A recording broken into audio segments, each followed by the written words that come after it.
Welcome back to the Hot Mess to Awesomeness podcast, a show all about inspiring smart, busy women to put their happiness at the top of their to-do list.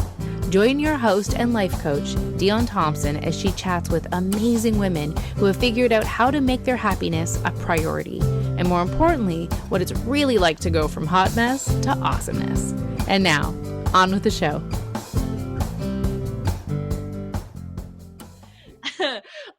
Welcome everyone to From Hot Mess to Awesomeness, and this is the break that every busy woman deserves.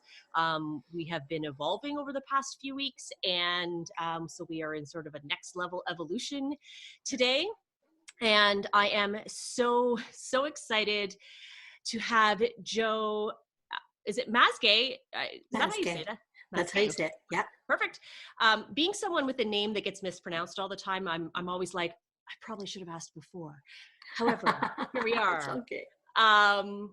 So thank you. And I just wanted to say, so as you know, we do a little dance party before we hit record and get everything going, and that was awesome.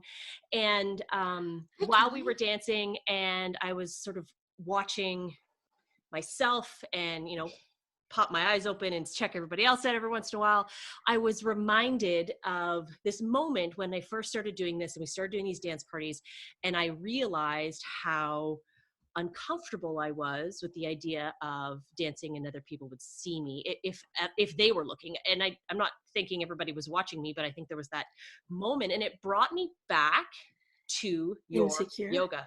Well, it brought me back to your yoga class, that moment when I had this like massive epiphany about this beautiful vessel, putting yourself out there. Yeah. And and so now every time and I've said this before, I will continue to do this dance party even if I'm the only one doing it before these chats, because what it shifts for me and sort of that state of self confidence, just sort of, I want to say like beautiful abandon, all of these things that happen from the movement. And I do attribute a lot of my awareness of that back to the Goddess Flow yoga class that I was able to participate in, and what literally I won't say transpired, but what transformation occurred in that moment for me. And I mean, I can't speak for everyone who takes that type of class, and obviously it's, everything happens as soon as it can. So if I had taken that kind of class 2 years ago, would I have had the same experience? Probably not. But I was ready and my body was ready. So, and you know, that's the best point you could have raised, is people find it when they're ready. Because I found it when I needed it. If I'd have found it 10 years ago, I wouldn't have been ready for it. Right. And you know what, I think as a whole, I was ready, and which is why I found you. Right. Because for getting to that class was because I met you, not because I was seeking out this potential possibility. I wasn't sort of drawn to it. I to be honest, I showed up at your class, zero clue what was gonna happen. Like not even an iota. And I attribute that to my higher self, making sure I didn't go research what it was. And get afraid. So I was just like, whatever, Jo's great. I'm going to show up and do this thing, and it's going to be awesome. So before we get into it, let's tell everybody who you are. And then. Okay. Yes. I'm Jo Mazgay. It made me laugh that you talked about names, because my full name is Jolene, and I had to hear that deli part. Don't that song my whole life. No, I wouldn't. And that is why you totally would. No, so I cut it down. Ray LaMontagne. That's the version I would have sang. That's a better version. But and now there's all these memes on Facebook, right? Because people are spending so much time with their husbands. You can have him, Jolene. And I'm like, no. I don't want. So your name and your identity, you know, they really have a lot to do with who you are in this vessel. It is important. Yes. Yeah, totally. So I'm Jo Mazgay. I founded West Coast Soul in 2016. I wasn't sure what was going to happen, but I felt a huge shift personally with everything. And I knew that I was growing into something. And that's why it's at West Coast Soul 16 or westcoastsoul16.ca, because it reminds me where I started, because you don't always start somewhere as an expert. We have to grow into that, right? I began doing what I do because I believe in women, because I think that we need to shift into supporting women on a much higher level.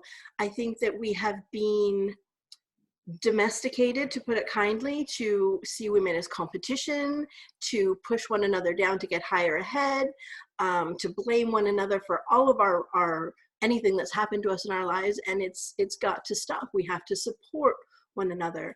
Goddess Flow Yoga is one example of an experience where women come together and support women.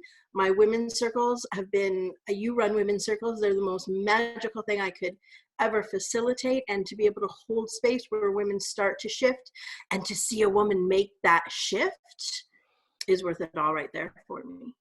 Absolutely. And I know that you are continuing with your women's circles, which I'm going to ask you about in a little bit. Sure. But what brought you to this place? What happened? What happened? What inspired you to step into this? Well, Dr. Dion, divorce.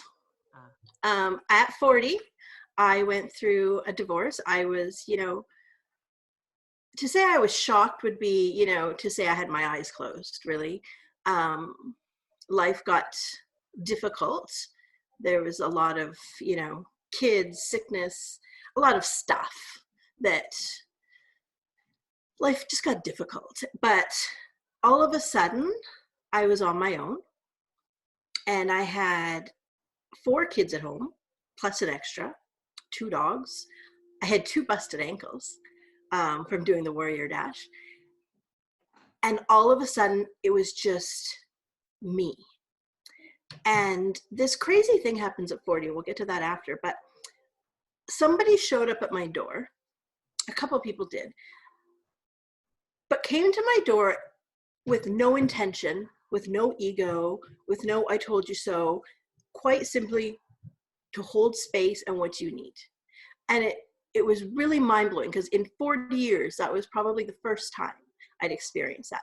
I also learned really quickly who runs when something bad happens. And that was really an oh my God moment for me. But the focus was on somebody showed up and held space, and that was it. And she invited me to, I just did regular yoga, and I bawled my face off and let it all go. And then I got through this point of, there's got to be something more. Who am I? I'm not just a mom. I'm not a wife anymore. I'm not a wife, but I'm not just somebody's wife, which is what I was. My identity went around my husband and my kids and my home, but who was I and what did I want? And so I began doing the Goddess Flow Yoga in Whitby. My friend Michelle Tamblin-Sabo originated this specific one that I do. And it changed my life, because then I discovered there was strength in being feminine. There was strength in your sensuality. Being feminine means you are creative, you're intuitive, you lead from your heart. And this doesn't make us weak. Where all my whole life, I've been told that most feminine traits were considered to be weak. Well, who does that benefit? Not the women. So my whole life transformed right then and there. And I have been ever since on this, I'm not even close to being finished. I'm still in this journey of self-discovery and what do I like and what do I want and what do I want my children to have permission to explore without shame, without feeling like, oh, I'm different, because we're not different. We're women. And we have all of these things within us, as do men, but that's a whole nother conversation. I believe the divine masculine and the divine feminine really complement each other, and we have both of us within them. But the masculine has been shoved down our throat. Look at any media campaign, watch the news. The masculine is everywhere as strength. But where's the feminine? Where's the softness? We need to bring that back. And Goddess Flow is really, really, really about that. We go through the chakras. And I will challenge almost any yogi who says, oh, my chakras are so aligned, but they can't get past number 2. So we spend a lot of time in our hips, because the minute somebody does a hip circle, the tears come flowing, because that tension is there. And it's stuck energy. And it might not even be your energy. It could be stuck energy from your mother, her aunt, because this all comes through the DNA, right? Trauma is inherited. But somewhere, somebody has to say, stop. I'm done. This isn't my story. This isn't the story I want to tell. This isn't the story I want my children to have. And I'm going to release it now. And that's how I began. And I'm still going. Yeah. And I love it. No doubt. And it's very apparent, and I don't just mean in this, but yes, here, but when we get to experience you sort of in your light and really in that space where you shine and you share and you allow and hold space, and it's one of those things I'm always fascinated by people's stories, right? I'm fascinated by absolutely what brings you to that place. And then and the juxtaposition of I met you at this point. And it's not that I can't envision you in the past, but I don't desire to. There's no reason for me to try to envision you in there. But when I see you now and have knowledge of your past, I look and go, there is no other way. Like this is where you're supposed to be. And I think one of the many gifts that you share and give to your community is that you give us permission to do the same. Right. So the one, again, I gained so much from your friendship and from your knowledge and from your circles, and but just that modeling and space for me to go, I can shine a light too, because that's allowed, right? And I know so many women who in ways are shining their light, although their minds won't let them see it. And so the others in their world are like, but you got the thing. And we just feel so, and maybe it's the masculine, feminine energy dynamic, or just the social norms and the shame culture that we live in. But this idea that, it's not even an option. And so but there is shame. There is shame to putting yourself first, right? You're a mom. What do you mean you have to do yoga? The kids go to bed at 7, and are the dishes done? And where's the laundry at? There is a shame to taking care of yourself. Right. And I think that conversation, it's in here, right? I mean, it's absolutely here, but it's the one that it's the tapes that we're running constantly, because this is the inner child too, right? These are the things we heard our mothers say and our grandmothers say, and the voices we heard as children, they're there. Yeah. And they're really hard. Like, it takes a lot of work to go in there and get those out. Absolutely. There's this one commercial I want to bring up when you were saying about all the stuff we have to do also as moms. I remember back in the 80s, and this came up recently, and I had this moment, and it was a woman's commercial. It was Gillette.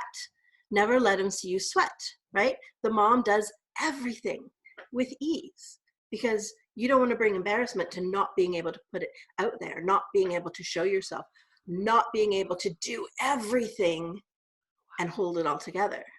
Wow. And that does a lot, I think, to our mental health. Oh, for sure. Because we can't do how much pressure is that? At the end of the day, and this is one of the things we talk about when we do our goddess flow, there's no wrong way, because you're doing it for yourself. You're not, I've taught yoga to my daughter's dance, to their dance classes. I cannot flat on the floor like they can do. You can only do what you can do, and that's a big thing to accept, because we were taught that we have to be perfect or don't say anything. Right. Don't shame yourself. Don't shame your family. Don't be embarrassing. And that's something that needs to be released. But when you come into the yoga, when we do goddess flow yoga, so for anybody who's not experienced it, it's a very feminine, and it's a very fluid, and it is a very sensual flow. We do it for children. We take out the sensuality and we throw in strength, and we go through the warrior poses, and we talk about the warrior Durga, and you're strong in your feminine and your masculine. But goddess flow is a very fluid motion. So you're constantly moving, and a lot of circular motion, your ribs, your hips, we're constantly moving to allow energy to move through us. We're not stuck stoic in a pose. That's a very masculine way to do yoga, to be stoic and to hold that strength. We want to let things out. So there's often tears in class. But then there's also this ownership of, I've overcome, I own my body, I am my body, this is my vessel, and I accept it for what it is. And that is exactly what happened for me. And I just kept thinking, that was like 40 minutes, like 40 minutes to change my life, to change 40 plus years of a relationship with my body that I refer to as my meat suit. And in that moment, literally was just, it's like little golden fibers attached me back to it, and we became one again. And so yes, for sure, like the tears and that moment of like, wow. Body issue is huge. I often say this because I'm not a size 6, I'm not a size 8. I wish I could go back to the first time I thought I was overweight, because I look at that body and go, oh, really? That's where you started to feel self-conscious? But there's also this whole thing about this, our body is our vessel, and what has it given you? You know, I have had 4 babies, and I have lost 4 babies. So I might have a belly and hips, but they come from somewhere. It's not all food. Not that I don't love cake, but it's not all that. And then there's the part of grief, of having miscarriage is something that's huge and not talked about. You know, you have a miscarriage, you don't tell anybody, you just go back to normal, but you don't honor what your body's been through. You try to push it all back and let's just carry on. But what is that doing to your body? You're not honoring it, you're not grieving it, you're not allowing it to go through what it needs to go through to heal. And then we wonder why we can't lose weight. A lot of it comes from just accepting that this is part of your journey. What you've done, what you've gone through is part of what brings you to here. And owning that and being very, very comfortable in that. And truth be told, I actually get from half the new people who come into my class saying they specifically come in because I'm not petite and they feel comfortable. Because not everybody wants to go in and feel like they can't do what someone can do. Absolutely. So we're trying to bring humanity into it too with the acceptance. We are all women, no matter how big, small, what we can or can't do, we're still women, and we're still all in this together. And being accepting of that. And I think how you incorporate the yoga and the women's circle components to it, right? So there's dialogue and there's reciprocity, and I think that's such a valuable asset. And I don't know if that's what was your initial intention, but of course the flow of your classes and just who you are, it makes sense that you would end up having a conversation. Well, movement is opening to women, and creativity is opening to women, and opening your hips. You can't leave them open and raw. Does that make sense? Which is how it evolved. We didn't do closing circle in the beginning. It was just thanks for coming. And women were like, well, now what? I'm wide open and feeling very vulnerable. So then we started doing the closing circle, and we have these conversations. And I don't care if it goes till midnight. If every woman needs to be heard and validated for what she's just experienced, we're going to allow for that. Because I can't send you out into the world all open and vulnerable, and then what? You know, there's got to be a bit of closure to it. And that really helps with the healing process too. Absolutely. So, well, I mean, obviously, you know, you were introduced to Goddess Flow Yoga. And although the transformation can feel for me, it felt very fast. However, I recognized in myself, and I'm sure yourself as well, the incorporating that transformation into the rest of my life, I faced a number of challenges. So what would you say would be some of the challenges or the biggest challenge you had to overcome? Oh, absolutely. Giving a fuck what other people think. Can I say that? I can say that because I get your mug. Yeah, no, you have to release other people's expectations. I am a curvy woman and I like it. I have thick thighs and I like them. And if you have a problem with that, that's your shit. It's not my stuff. You know, I feel like when I step into the world, if I want to put on a great bra and a tank top, I'm entitled to do so. And if you have a problem with that, then you go back to, you know, your era and you deal with your stuff, because it's not me. It's yours. So not taking in other people's stuff. And that's hard though. Like I say it like, just do it. No, it's really hard. You know, going to the PTA meetings, hips first, you get the looks, but you have to take a breath and carry on. And then people start to go, oh, wait, if she can do it, why can't I do this? Do you know what I mean? Yeah. We start to give other people permission to be more accepting of our not just our bodies, but our sensuality, our personality, being feminine. Being feminine is not a weakness, and it's not something we should hide. I don't want my kids to hide being feminine. And I saw it with my oldest daughter, because this was all before I did this work. And now I'm stepping back going, wait a minute, that's not fair. So what I tell my children, because they're a bit younger now, but they've been in competitive dance. They wear costumes, you know, they go to the beach, they want to wear bikini because they're just kids. It's just skin. Now the older one's getting a bit older. She's 13 and she's developing. So my parental advice to her is, I will allow you to express yourself as long as you can defend yourself. And you have to be aware that you are going to pull up emotions out there, but you have to be confident enough in what you're wearing, what you're doing, to own it and deflect other people. And there's a big difference between doing that at home and out in public. Even my son, you know, the poor little guy, he's got 3 older sisters. He doesn't stand a chance. But he'll want to wear something of his sister's out. And I'm like, if you are confident enough to wear that, absolutely. But be aware that you might get these reactions. And are you ready to take that on? Right. And then he has that choice to make. Right.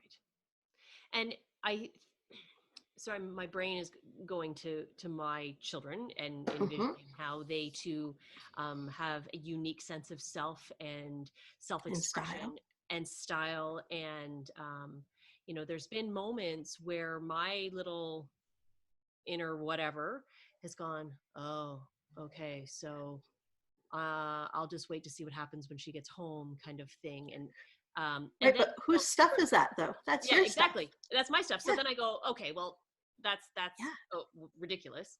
And then of course I, to shift some of that language about very much in the same idea that everybody's different and that's okay. And that's what makes us who we are. And I found that it's empowered her, or both of them. Absolutely. The younger one, I haven't really gotten into that conversation yet, but it's empowered her, and it's allowed for a lot of learning around connection with others without having to direct teach it, without having to say, treat people, blah, blah, blah. Other people look like whatever, whatever conversation feels like it need to be had. I didn't have to have it. I don't have to talk to my children about anything other than, we have this thing now where I say everybody's different and they both go, and that's okay.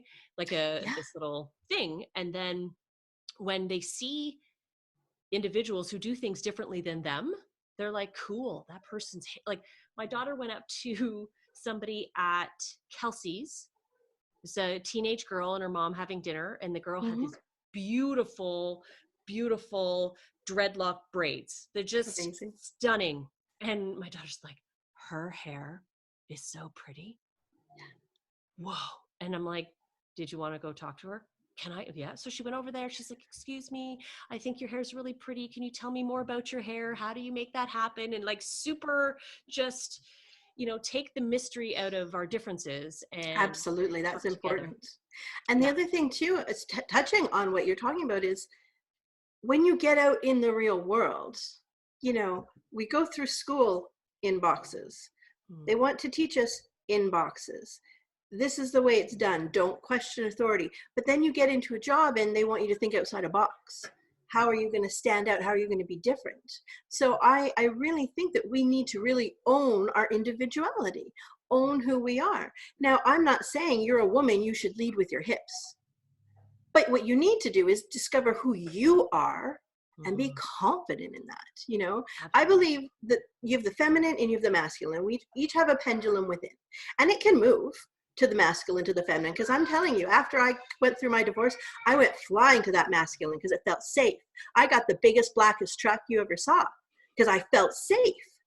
And then learning that it's still safe to be in your feminine and being confident again as I am, because we also fear rejection, right? As who we are. But when you're confident in who you are, you're going to attract people who see you for who you are, and you're going to have much better relationships as opposed to if somebody's attracted to your mask. Exactly. And I love that. So we've been talking a lot about this idea of taking ownership of who you are and what matters to you, and what you're, what do I need? And I think what you offer as a complement to the other tools that we've all been talking about, is such a beautiful, beautiful asset for those of us who are looking to explore, what it means to be on that pendulum and to Absolutely. understand who we are. And because there's no one thing that's going to get you to you, right? It's that multi-pronged and knowing when to approach things emotionally or intellectually or spiritually, and just it's such a powerful, I wouldn't say tool. It sounds a little harsh, but it's such a powerful way. Integration of it all. Yeah, absolutely. Absolutely. So how did you tune into that sense of self to be able to say, you know what, I'm not concerning myself with other people's thoughts, opinions, or ideas about me? Like, what strategies, or was it, yes, I'm sure yoga was a big part of it, but what are some of the things that you did, the people you sort of surrounded yourself with? It was kind of intentional and unintentional at the same time. I said this before, when you go through a big life change, not just divorce, death, cancer. I had a friend get cancer and watch half her friends run away. You learn who stays and who runs. And that's really eye-opening. So I had the opportunity to go, do I want those people back? Who showed up for me when I needed them? And then setting that intention moving forward. And then, so once I went through my divorce, that was way down in Durham, I moved up to Barrie, and I knew one person. And I was like, no, I don't want to be that girl. I don't want to be that girl who was left for so-and-so and blah, blah, blah. It's my time. I knew what I wanted in my life. I know that I've always been a sensual being. I've always had an ass. I was the tiniest person in elementary school, but I always had an ass, I was always a sensual and a curious person. And those are all feminine traits that I wasn't allowed to express. So I really had to deep down into who I was. And what I discovered was when other people fell away, people more like me came in. Because I didn't realize that there were these negative people around me pushing out those who were more aligned to me. And I didn't realize that me stepping into me threatened people who were not ready to step into themselves yet, because they had to look at themselves. I actually had the friend who I went to the night that Mike left, crying my face off, actually said to me, being a single mom is my worst fear. And she gone. I haven't talked to her in years. So you don't realize who's going to stay and who's going to come until you have to be. And then I started just being very intentional with who I let into my life. And I did it on a 2-part scale. And it takes longer, right? I've been up in Simcoe now for 3.5, 4 years, and I still keep a very small circle of close friends. The first thing is, who do I want influencing my children? Right? Because they're very impressionable. They're young, they're vulnerable. Who do I want being an example for them? And then I would ask myself, well, if it's not good enough for me to bring my daughter around, why is it good enough for me? And then I would start shedding that away.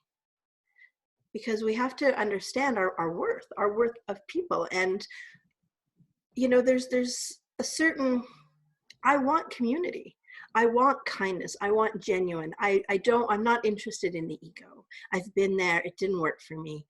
It's not what I want.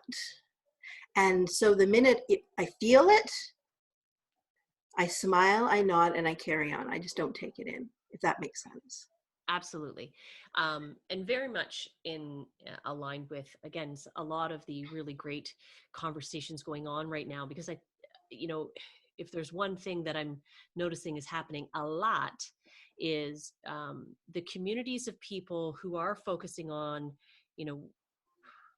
it's not about ignoring what is happening, but it's about allowing ourselves to say, okay, so what am I going to do next? And how do I want to show up? So the normal from the past will never replicate. It will never happen again. No. And so we're in this sort of interesting time of oh my goodness, inner work, right? And to be able to go, I get to decide, when I leave this house, who I'm bringing with me, and absolutely what it's going to look like. And it's sorry, go ahead. Yeah. On top of that, not just with what's happening now, but there've been a few things in the past that have popped up.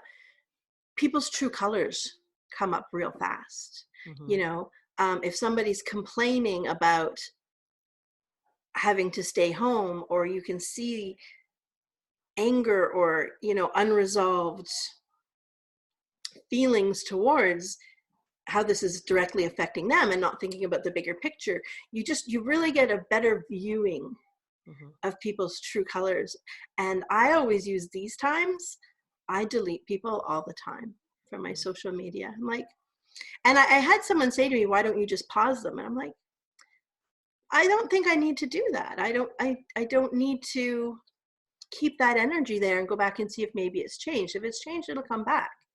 Right. There are a lot of really great people out there. Mm-hmm. When I met you, I'm like, well, there's my soul sister. Like, I could converse with you all day, and that's amazing. So why do I have to if I was surrounded by 5 very negative people, mm-hmm. you wouldn't have sat beside me. Right. And I'd have lost that. So what I'm really becoming aware of, and I have a strong intention right now, even still, I'm creating the community I want to bring my children up in, I want to thrive in, and I want to feel good in. I don't want to be in I'm in suburbia, but I don't want to be worried if my neighbors are going to think that my grass isn't long enough or my curtains don't match their curtains. Those are just things I'm not interested in. Yeah. I want the depth. And I think, so what I hear inside that is the one core, or I don't say core, but the first thing is being willing to be an observer of your own self. Absolutely. Right? And taking that sort of bird's eye view, if you will, perspective shift, and look around and go, oh, is that who I want to be? Is that who I want to be around? And making that conscious decision to, for release me, that energy. Yeah, to release it. That's a very good way to put it, because my goal is to always focus on what you do want. Say it the way you want it. Put your energy and intention on what you want to bring in, and allow what doesn't match that to fall away. Absolutely. And I think, that idea of when you look up in your world and go, well, this isn't what I want, the only thing you can do is change this, right? And so recognizing that we attract what we are. And Absolutely. So if we're looking around our world and go, this isn't what I want, that means we are not standing in our integrity. We are not in alignment. And so that's to me, it's like, okay, observe, learn, take some action, observe again, do a system check. 100%. Yeah. Yeah. And again, that my brain goes back to the goddess flow yoga, because as a tool of self-observation, you know, not even being in your own body, it's difficult to gain the perspective necessary to gain that, like that fully whole self. Super powerful. It is. And it's vulnerable feeling. Yeah. Because you have to check yourself. You have to leave your ego. You can't, the first thing people do is when you not criticize somebody, but even constructive criticism. Well, it's not me. And if she hadn't, and, we're looking to blame everyone but us. So to take a breath and look at ourselves as what's happening out there. I did a circle 2 weeks ago about, I can't remember what the topic was. We were talking about, positivity, and somebody kept saying, but I'm surrounded by negative people. Why do you think that is? If you tried to change, they would either change or they would fall away and somebody positive would come in. So you have to take that onus, and that's really hard. And when we're doing goddess flow yoga, it's all about listening inside. If this doesn't feel right, ask yourself why. Because there's a difference between, okay, it hurts, then stop, or I'm getting resistance. Well, what is resisting? And can you take a breath and keep going? And it's a power, but once you can do that and have that awareness, it's very powerful. Absolutely.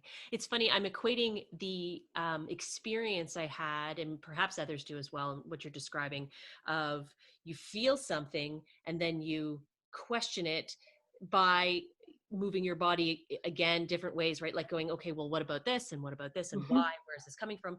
And it really reminds me of my own reflective practice. So I'm a word writer person. And so for me, that opportunity to release and then feel the resistance, I'm writing and going, oh, that's uncomfortable. Right. And then I've built the skill of going, why is that uncomfortable? Right. When has this come up before?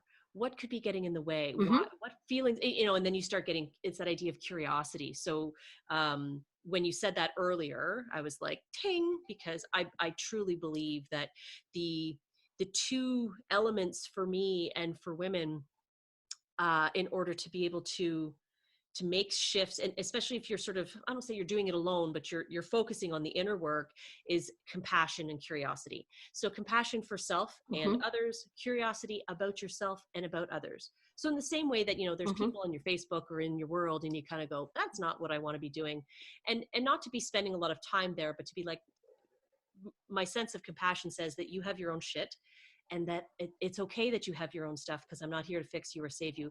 I'm also not here to be down there with you, if it's going to bring me, if it's going to get on me, as it were. And I'm thinking about, when you focus on what it is that you want, when you focus on, your values and your integrity and your sense of self, and, biologically, we actually can delete people out of our realm, out of our lives. And when and if they find a way to get to that place where their vibrational level is matching mine, like you said, they'll come back in, or they won't, and that's okay, right? Love and light. Absolutely. So, yeah. I wanted to add one thing, because as you're talking about the goddess flow yoga, I do want to throw it out there too, that we really work hard at keeping it a very safe space to come into.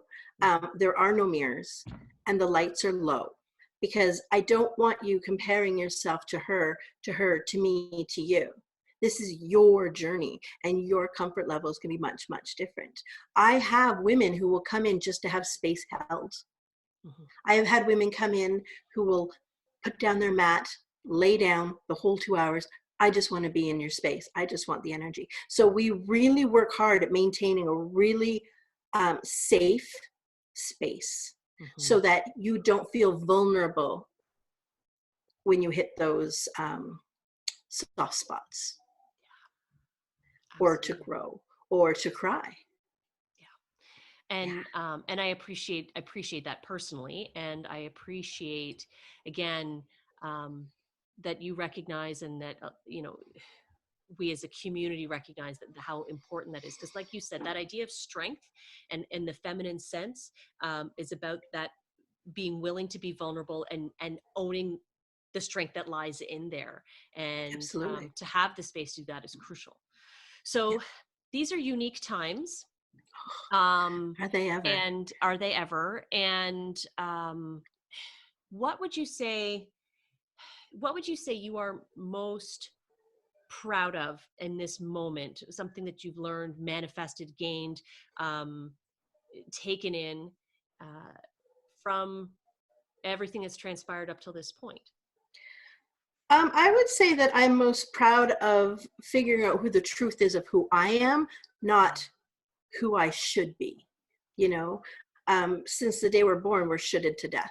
Who you should, what you should wear, do, say, eat, heard, be seen. Being able to say, no, you know what, that's not me.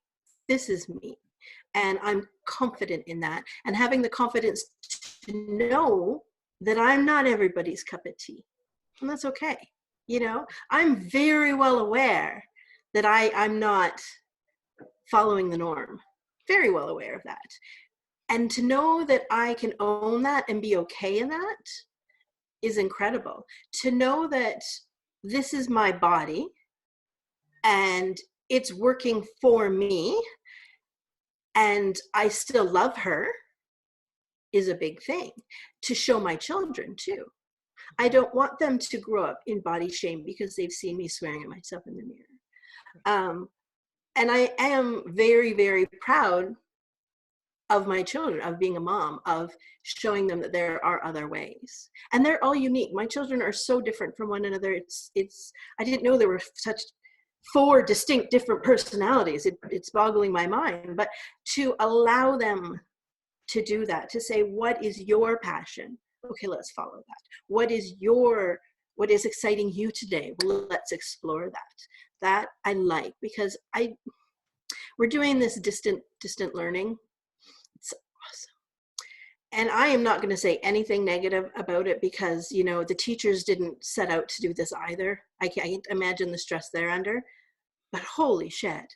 And they're sending my son the school approved books.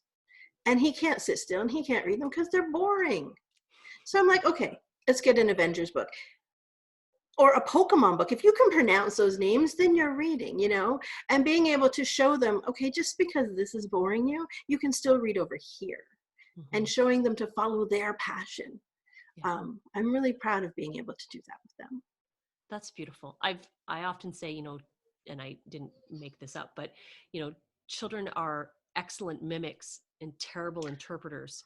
And we ultimately, because of their own sense of self, if we focus on having them mimic the process, right? The curiosity and the compassion, right? Because my children are going to model me for a variety of reasons. I look like them, and and there's some similarities in that I'm a woman and all of that. But for them to be able to find themselves, because I am choosing to do that first. And I said this before, if we have to be the dream we want our children to be, right? So we have to be that first. Yeah. And then from there it can flow. And I think that's the same for the impact that we have on all humans, right? So when we are willing to show up completely fully as ourselves, not because we're here to fix or save or set people straight, but just to be ourselves and model that for the rest of humanity, it does give people permission when they're ready, when the time is right, when all the stars align, or whatever you want to say, to say, you know what, I know a girl and she's doing this, and I'm inspired to do it my way because as a result, right? Not, you know what, let me tell you what your problem is. I've totally figured out your problem and I'm going to just fix it for you. And I say this with all the kindness in the world because I was that woman for a very long time. And again, coming back to how you show up now, not ever having known your before time self, I truly think you bring that gift of modeling that sense of integrity, that feminine confidence, that strength of vulnerability, and you give us space to do the same. It's fabulous. I wrote something down, and as you were speaking, it just went off in bells and whistles. So I'm going to read you a quote. And I wrote this down because I didn't want to forget it. And it's, if I asked you or gave you permission to create a life that you wanted to show up in, how would it be different? Right. Sorry. Not sorry. Perfect timing. Hi, buddy. Okay, you guys got to go upstairs. You smell like peanut butter. So yeah, I had that, and I really wanted to throw it out there because we create our own lives, we create our own realities, and if you had that confidence or permission or ability, what would be different, and how can we work towards that? Because I don't think it's a monetary thing. It's a who I really am and what I want to believe in, what I want to read or watch, or, you know, I break it down to Friday night going to the bar. Is that really fun anymore? No. But women's circles are, or camping is, you know, like figuring out what fills you up and doing it, not because everybody else is doing it, because it fills you up. Right. And really, again, being that sort of observer to say what does actually feel good, right? Not what felt good 20 years ago, and I'm trying to replicate that, and I keep going back there thinking I'm going to feel the same way, and oh shit, it's not how it works. What actually feels good now? Yeah, right? And being able to explore it. Yeah, because there'll be a lot of curiosity around that. So how are you supporting your community nowadays? What does that look like for you? In these times? You know what is really, really interesting so I've been home for 3.5 weeks. So 4 weeks ago, I found this woman, Diana Barnes, and I picked her up. She's been coaching me business-wise. And she's like, we got to get your circles online. I'm like, I just don't know. I don't know if the time's ready for it. I don't know if I'm ready for it. Who's going to show up and do this online? And I got home, and 2 days later, like, we're on lockdown. I'm going, yeah. So we're going to run them online. But they've opened up and I still want to create the physical experience, because it's hard to do Goddess Flow this way, and create. Our circles are still closed. You know, we're not running them live. We're not sharing them. This is still a safe space, but it still has a different feel to it.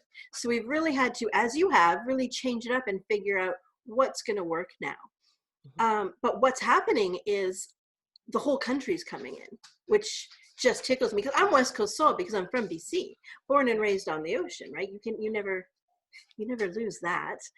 So to have, I think it was last Thursday, I had 5 women from the West Coast and 5 women from Ontario, and I was like, this is incredible. And to watch them converse together was incredible. So I'm running bi-weekly women's circles, and we've broken them down, and I'm loving them. I'm absolutely loving them. We're still figuring them out. Thursday night we have our subjects. So this week we're talking about connections, and we're starting with self-connection, and then connection to community, connection to family, connection to your children. What are you connected to? Is it nature? Is it the forest? Is it the ocean? And the whys and the hows, and how we're bringing this into our lives. So Thursday night we come in, it's a loose conversation.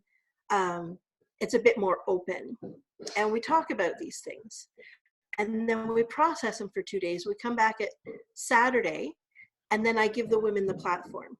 What came up for you? What do you want to release? What advice do you want to give? Are you looking for gift? Do you have a poem you want to recite? And every woman has 3 minutes to be speaking to empower themselves on whatever we talked about on Thursday. So this is running every week, Thursday to Saturday, and you don't have to come to both. You know, you can choose one, the other, depending on timing. But these will continue. I think we're not going back to a normal. You know, we have to adjust to what's happening. But the amount of growth I've received from this, the feedback I've received from this, it's been incredible. So this will continue regardless of what happens when we can get back into the world. And then we're going to go back into in-person women circles and releasing shame and releasing that by moving our bodies and empowering our sensuality, because women who empower women are going to change the world. You know, it doesn't benefit other women for me to put you down. Right. It benefits something else completely different. And that's a whole other podcast we'll talk about another time. Who does it benefit to push down women? Not us. Regardless, we're bringing it back, and it needs to be a physical experience, and we need to be able to touch, to hug, to, you know, have acknowledgement that it feels good to put my hands in my hair. I love my hands in my hair. Is that hurting anybody else? Is that too sensual for somebody to see? Is it offensive? Of course not, but it's still shamed. So we need to come back into in-person, exploring this in a safe space. You know, we say we're exploring sensuality. It's not a circle of women masturbating. It's really not. You know, we can touch our own skin. We can smell an oil and get an experience. Mm-hmm. And we need to bring that back. But we're running the circles online twice a week, and they're incredible. I love them. You have to reach out for the Zoom link, because I don't want it out there. I want it to still be a safe space, as you understand. And we're going to keep growing from there. Beautiful. So I will definitely share that for everyone, because it is such a valuable way to self-explore, and you are such a gift and such a great leader through that. And I'm super grateful to have you in my world, and I'm looking forward to when we do get back to connecting in real life, and we can be together in circle and at the 100 Women on Fire event, as you will be there as my support right-hand person, and which I'm very, very grateful for. Thank you. So I ask everybody who I am inspired by, who I look to as a believing mirror for others. And what would you say to a woman who is embarking on this journey of self-awareness and exploration? What would you say to her as she's sort of taking those first steps? Go with your gut. Only you know, and we all know. We all have that voice inside us. We all have that intuitiveness to us of what feels right for us. So don't look to say, oh, is this color good on me? What do you feel? How does this make you feel? And go with your own gut and step into that. If it doesn't feel right to you, let it go. You know what works for you. You know what feels good for you. You have to find your balance. I can't give it to you. Dion can't give it to you. It's your own. Yeah. But you can have the confidence to go, I know that all 7 people over here like that pink shirt, but I like the yellow one, and wear the yellow one. Yeah. As a really small example, but I'm a single mom of 4, and I have a great big black pickup truck. I don't fit in to the PTA lineup, but own that, and be proud of that, because it's okay to stand out, and it's okay to be confident in who you are. And I think the message that has come through really clear today is that surround yourself with the people who believe in that, who will support that. Right? 100%. They don't have to be into black trucks or goddess flow yoga. They just have to trust and love that you do, and whatever that is for you. So when you start to do that inner work and believe that you're allowed, or that you have that permission, you will, like you said, the people will just start to show up who they ideally they don't do the things that you do, and that's what makes it better, is then you can enhance your greater experience and learn more. Anyway, so good. We could go on for hours, I know. Yes. So surround yourself with the community of individuals who believe in you for who you are, and trust your gut. And you know what? You gave the example of the yellow shirt, but I think it's a poignant example, because it has to, you can start in that space, like super small, like, do I want pink or yellow? Oh, you absolutely start small. Absolutely. Yeah. Because sometimes just taking control of those little tiny things is huge. There are women out there. There's this crazy shift that happens at 40. A lot of separations, a lot of things happen, and women have never seen themselves for themselves, right? They've been a mom, they've been a wife, they've not followed their career. And all of a sudden you ask them what do they like, and they don't know. So start small with what you can control. I want to have a bowl of cereal. You know what? I want Fruity Pebbles. Have the Fruity Pebbles. Just one small thing that brings you joy and you can control today. And it will grow because your confidence will grow with it. Absolutely. Brilliant. Yeah. Oh, thank you, my friend. Thank you so much for being here. Anytime. I am looking forward to joining the next circle that I'm able to join. Oh my goodness, yes. And all the beautiful things that will transpire when we step into that new enchanted space that is our lives. So absolutely. Thank you. Thanks for tuning in. Hope you enjoyed the show. Join Dion again next week to learn more about what you can do to go from hot mess to awesomeness.